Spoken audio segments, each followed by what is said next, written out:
এবার প্রবল গতিতে এগিয়ে আসছে ভারী বৃষ্টি। গত কয়েকদিন ধরে পরিষ্কার আকাশ থাকলেও এবার কিন্তু কালো মেঘ ঘনিয়ে আসছে বাংলার বুকে। কিন্তু ঠিক কোন এলাকায় কালো মেঘ ঘনিয়ে আসবে এবং কোন দিকেই বা ভারী বৃষ্টি হবে তা নিয়ে এই ভিডিওতে আপনাদেরকে বিস্তারিতভাবে জানিয়ে দেব। আপনি ভিডিওটি অবশ্যই শেষ পর্যন্ত দেখবেন। ভিডিওটি ভালো লাগলে একটি লাইক করবেন, আর এইরকমই লেটেস্ট ও হেল্পফুল ভিডিওগুলি সবার প্রথম দেখার জন্য আমাদের চ্যানেলটিকে সাবস্ক্রাইব করে পাশের বেল আইকনটি বাজিয়ে দেবেন। চলুন এক নজরে দেখে নেওয়া যাক। বর্তমানে দক্ষিণ পূর্ব বঙ্গোপসাগরে রয়েছে একটি ঘূর্ণাবর্ত, কেমরিন এলাকাতে রয়েছে আরও একটি ঘূর্ণাবর্ত। আজ আরও একটি পশ্চিমী ঝঞ্ঝা ঢুকবে, তবে আপাতত বৃষ্টির কোনো সম্ভাবনা নেই এই রাজ্যে। এখন কলকাতা সহ দক্ষিণবঙ্গের জেলাগুলিতে স্বাভাবিকের অনেকটা উপরে রয়েছে তাপমাত্রা। আগামী কয়েকদিনে তা আরও বাড়বে। দক্ষিণবঙ্গের কিছু কিছু জেলায় সকালের দিকে আংশিক মেঘলা আকাশ থাকতে পারে, যদিও বেলা বাড়তে তা পরিষ্কার হয়ে যাবে। তবে মার্চের শুরুতেই 35 ডিগ্রিতে পৌঁছে যেতে পারে কলকাতার সর্বোচ্চ তাপমাত্রা। পশ্চিমের জেলাগুলিতে আরও চড়বে পারদ। আপাতত শুষ্ক আবহাওয়া থাকতে পারে কলকাতা সহ হুগলি, উত্তর 24 পরগনা, দক্ষিণ 24 পরগনা, পূর্ব ও পশ্চিম মেদিনীপুর, ঝাড়গ্রাম, পুরুলিয়া, বাঁকুড়া, পূর্ব ও পশ্চিম বর্ধমান, বীরভূম, মুর্শিদাবাদ এবং নদিয়ার সর্বত্র। তবে উত্তরের কিছু কিছু অংশে বজ্র বিদ্যুৎ সহ হালকা বৃষ্টির সম্ভাবনা রয়েছে। আগামী 7 দিন কিছুটা তাপমাত্রা বাড়তে পারে উত্তরের জেলাগুলিতে। পাশাপাশি এখনও ভোগাবে কুয়াশা। ভোরের দিকে কুয়াশার দাপট অধিক থাকবে উত্তরবঙ্গের উপরের দিকে জেলাগুলিতে। তো এরপর আমরা যদি লাইভে আপডেটটা দেখে নিই, প্রথমে আমরা যদি পশ্চিমবঙ্গের দক্ষিণবঙ্গের এলাকাগুলোর কথা বলি, তো এখানে কলকাতা থেকে শুরু করে মোটামুটি বর্ধমান, হুগলি, বোলপুর, আসানসোল, বাঁকুড়া, পুরুলিয়া, জামশেদপুর, এদিকে কৃষ্ণনগর, বহরমপুর, মুর্শিদাবাদ, মালদা, এদিকে মেদিনীপুর, দুর্গাপুর, মোটামুটি দক্ষিণবঙ্গের বেশিরভাগ এলাকার আবহাওয়া পরিষ্কারই দেখতে পাওয়া যাচ্ছে, কোথাও বৃষ্টির সম্ভাবনা নেই।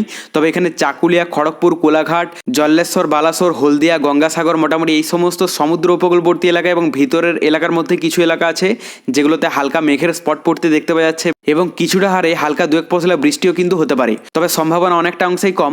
পাশাপাশি আমরা যদি উত্তরবঙ্গের আপডেটটা দেখে নিই, এখানে দার্জিলিং থেকে শুরু করে কালিম্পং, কার্শিয়ং, আলিপুরদুয়ার, কোচবিহার, জলপাইগুড়ির আকাশ সম্পূর্ণ পরিষ্কার থাকবে, কোথাও বৃষ্টির সম্ভাবনা নেই।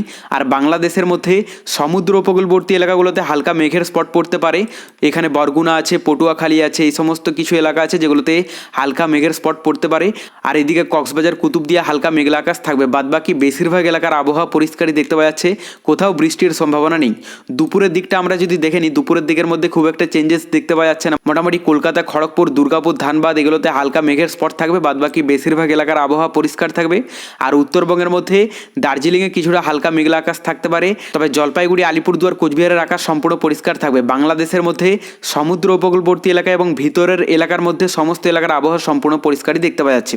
রাতের দিকটা খুব একটা চেঞ্জেস নেই, মোটামুটি বলাই যায় পশ্চিমবঙ্গ সহ বাংলাদেশের সমস্ত এলাকার আবহাওয়া সম্পূর্ণ পরিষ্কার থাকবে। দেখুন, এই মুহূর্তে আমরা যদি বঙ্গোপসাগরের আপডেটটা দেখি, মোটামুটি কোনো রকম সিস্টেম বা দুর্যোগ দেখতে পাওয়া যাচ্ছে না। তাই পশ্চিমবঙ্গ, বাংলাদেশেও কিন্তু সেই রকমভাবে কোনো রকম ইফেক্ট পড়বে না। এরপর আমরা যদি তাপমাত্রাটা দেখে নিই, কারণ এখন পশ্চিমবঙ্গ সহ বাংলাদেশে দিনের দিকটাতে ভালোই গুমোট ভাব থাকছে। তো এখানে কলকাতাতে 34 ডিগ্রিতে চলে যাবে, এবং পাশাপাশি বেশিরভাগ এলাকার তাপমাত্রা থাকতে পারে 33-34 ডিগ্রির মধ্যে।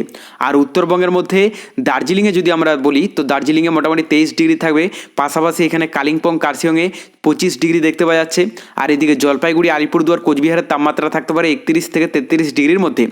বাংলাদেশের কথা বলতে গেলে সমুদ্র উপকূলবর্তী এলাকা এবং ভিতরের এলাকার মধ্যে অধিকাংশ এলাকার তাপমাত্রা থাকতে পারে 32 ডিগ্রি থেকে শুরু করে 33-34 ডিগ্রি পর্যন্ত। ঢাকাতে সব থেকে বেশি থাকবে 34 ডিগ্রি। এরপর আমরা রাতের দিকে তাপমাত্রাটা দেখে নেব, কারণ রাতের দিকে এখনও পর্যন্ত স্বাভাবিকের মধ্যেই তাপমাত্রা থাকছে, কোথাও কোথাও হালকা ঠান্ডা ভাবও রয়েছে। তো এখানে কলকাতাতে 25 ডিগ্রি থাকবে, এবং বাদবাকি বেশিরভাগ এলাকার তাপমাত্রা থাকতে পারে 23 থেকে 24 ডিগ্রির মধ্যে। পাশাপাশি আমরা যদি উত্তরবঙ্গের আপডেটটা দেখে নিই, এখানে দার্জিলিংয়ে 14 ডিগ্রিতে চলে যাবে। পাশাপাশি এখানে কালিম্পং, কার্শিয়ংয়ে 15 থেকে 18 ডিগ্রি থাকবে। আর এদিকে জলপাইগুড়ি, আলিপুরদুয়ার, কোচবিহারের তাপমাত্রা থাকতে পারে 21 থেকে 23 ডিগ্রির মধ্যে। বাংলাদেশের কথা বলতে গেলে সমুদ্র উপকূলবর্তী এলাকা এবং ভিতরের এলাকার মধ্যে অধিকাংশ এলাকার তাপমাত্রা থাকতে পারে 22 ডিগ্রি থেকে শুরু করে 23-24 ডিগ্রি পর্যন্ত। তবে পরবর্তীতে বঙ্গোপসাগরে নতুন কোনো সিস্টেমের আভাস পেলে অবশ্যই আপনাদেরকে লাইভে জানিয়ে দেব। তার জন্য চ্যানেলটিকে সাবস্ক্রাইব করে রাখতে ভুলবেন না।